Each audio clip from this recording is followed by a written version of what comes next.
Halo Sobat Quran yang Mariman terkasih, kembali lagi bersama saya Pastor Yos Fernandes Wematus dalam Renungan Harian Minggu 21 Agustus 2020.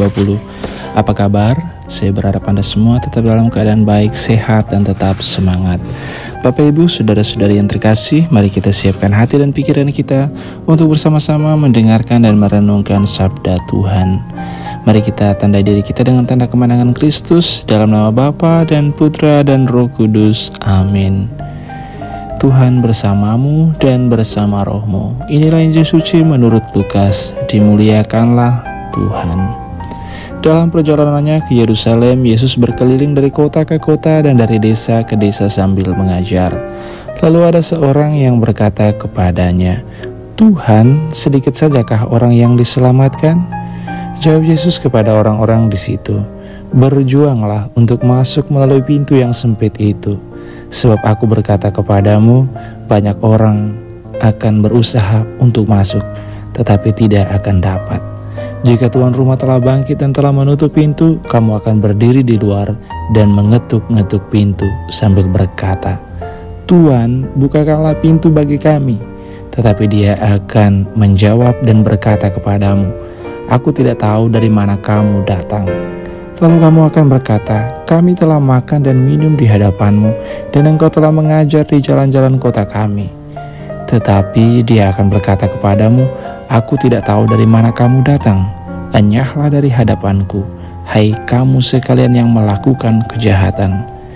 Di sana akan terdapat ratapan dan kertak gigi, ketika kamu melihat Abraham dan Ishak dan Yakub dan semua nabi di dalam kerajaan Allah, tetapi kamu sendiri dicampakkan keluar.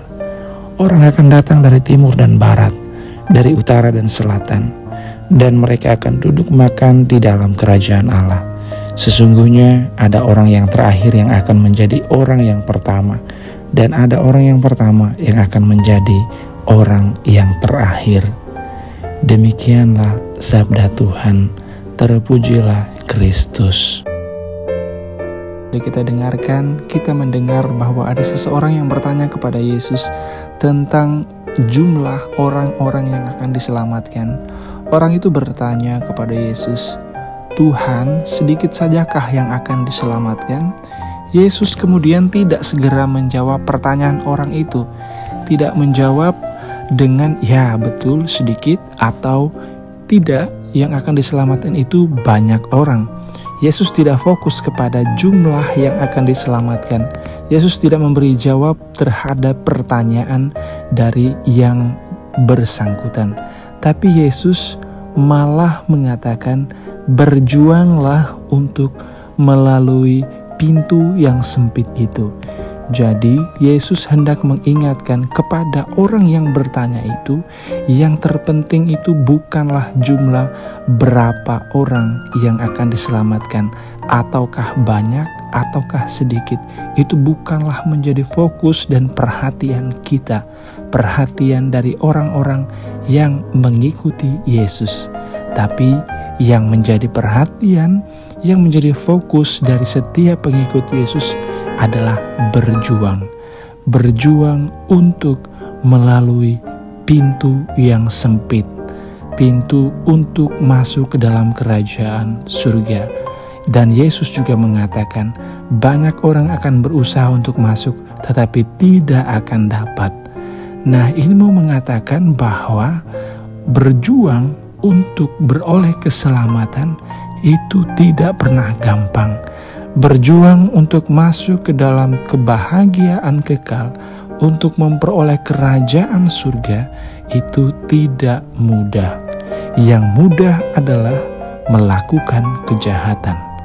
Bapak, Ibu, Saudara-saudari yang terkasih, untuk menjadi seorang yang jahat, untuk menjadi orang yang berdosa, itu sangat-sangat mudah. Gampang sekali untuk jatuh di dalam kesalahan, jatuh di dalam dosa. Menjadi orang yang dekat dengan kejahatan itu mudah sekali. Tidak perlu diajarkan, tidak perlu berjuang untuk menjadi jahat, untuk menjadi orang berdosa. Tetapi untuk menjadi baik, untuk menjadi benar, untuk menjadi layak dan pantas memperoleh kebahagiaan kekal kerajaan surga itu tidaklah gampang. Maka Yesus katakan, berjuanglah. Bapak, Ibu, saudara-saudari yang terkasih, saat ini kita semua sedang berjuang. Kita berjuang untuk melakukan hal-hal yang baik, yang berkenan, yang kemudian berguna bagi keselamatan kita. Namanya berjuang itu tidak mudah, tidak gampang. Kadang-kadang di dalam perjuangan kita mengalami banyak tantangan, rintangan dan cobaan, baik itu dari diri kita sendiri maupun dari luar diri kita. Bapak, Ibu, saudara-saudari yang terkasih, sebagaimana Yesus sudah mengingatkan juga bahwa pintu itu sempit, artinya tidak gampang. Berjuang itu tidak mudah, tidak gampang. Berjuang menjadi baik itu perlu pengorbanan.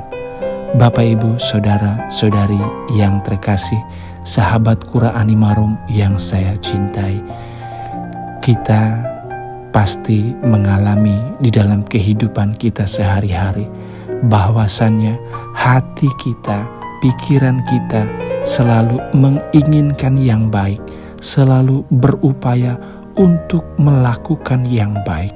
Tetapi dalam kenyataannya kita kerap kali kalah dengan keinginan-keinginan yang buruk. Kita kalah dengan kemanusiawian kita. Kita kalah dengan kedagingan kita. Kita ingin baik, tapi yang kita lakukan justru yang bertentang dengan kebaikan. Itulah yang juga dikatakan oleh Paulus. Paulus juga mengalami hal yang sama. Dia ingin selalu melakukan yang baik, yang berkenan di hadapan Tuhan, tapi kerap kali juga yang terjadi tidak seperti yang dia inginkan.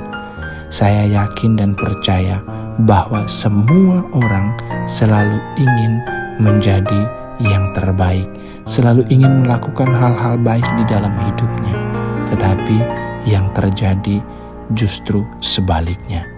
Keinginan selalu baik, ingin menjadi baik, tapi kerap kali dalam praktiknya kita melakukan hal-hal yang bertentangan dengan nilai-nilai kebaikan tersebut. Bapak, Ibu, saudara-saudari yang terkasih, oleh karena itulah kita perlu memohon kekuatan, memohon rahmat dari Tuhan. Kita tidak dapat berjuang sendiri. Untuk menjadi baik itu tidak gampang, maka kita mohon kekuatan dari Sang Kebaikan itu sendiri, yaitu Tuhan kita, Yesus Kristus. Ia adalah Sang Kebaikan. Maka kalau kita ingin menjadi baik, ingin dekat Sang Kebaikan itu, maka kita perlu mohon rahmat darinya, mohon kekuatan darinya, agar kita dimampukan untuk mendekatinya, untuk menjadi baik dalam keseharian hidup kita. Bapak, Ibu, saudara-saudari yang terkasih, sudah saya katakan tadi bahwasanya banyak tantangan dan rintangan ketika kita ingin menjadi baik. Ya, bisa jadi dari diri kita sendiri, di mana kerap kali kita terlalu mudah untuk memaafkan diri kita ketika kita melakukan suatu kesalahan, kekeliruan, suatu yang tidak baik di hadapan Tuhan dan sesama. Misalnya, ketika kita melakukan hal yang salah, kita katakan dalam diri kita, tidak apa-apa, kan sesekali, besok harus lebih baik lagi, besok akan diperbaiki. Kemudian keesokan harinya atau besok lusanya lagi, kita melakukan kesalahan lagi dan kita katakan, ya sudahlah, sudah terjadi, tidak apa-apalah, nanti lain kali diperbaiki lagi. Itu kita terlalu gampang untuk memaafkan setiap kesalahan-kesalahan yang kita buat, yang kita lakukan di dalam keseharian hidup kita. Bapak, Ibu, saudara-saudari yang terkasih, kerap kali kita gampang untuk jatuh ke dalam dosa, gampang untuk menjadi orang yang tidak baik karena kita terlalu lemah terhadap diri kita, terlalu gampang untuk memaafkan diri kita. Maka Bapak Ibu saudara-saudari yang terkasih, salah satu bentuk berjuang sebagaimana yang diinginkan oleh Yesus, yang disarankan oleh Yesus adalah kita mesti lebih keras terhadap diri kita. Kita mesti tegas terhadap diri kita sendiri. Jangan sampai kita mudah untuk memaafkan setiap kesalahan-kesalahan kecil yang kita perbuat di dalam kehidupan kita. Kerap kali kesalahan yang besar itu dimulai dari kebiasaan kita untuk memaafkan diri kita ketika melakukan kesalahan-kesalahan kecil dalam keseharian hidup kita. Dan juga selain faktor diri kita sendiri, faktor orang lain juga menentukan. Ketika kita ada di lingkungan yang tidak baik, ketika kita tidak mampu membawa diri kita di lingkungan tersebut, maka kitalah yang kemudian terbawa oleh lingkungan.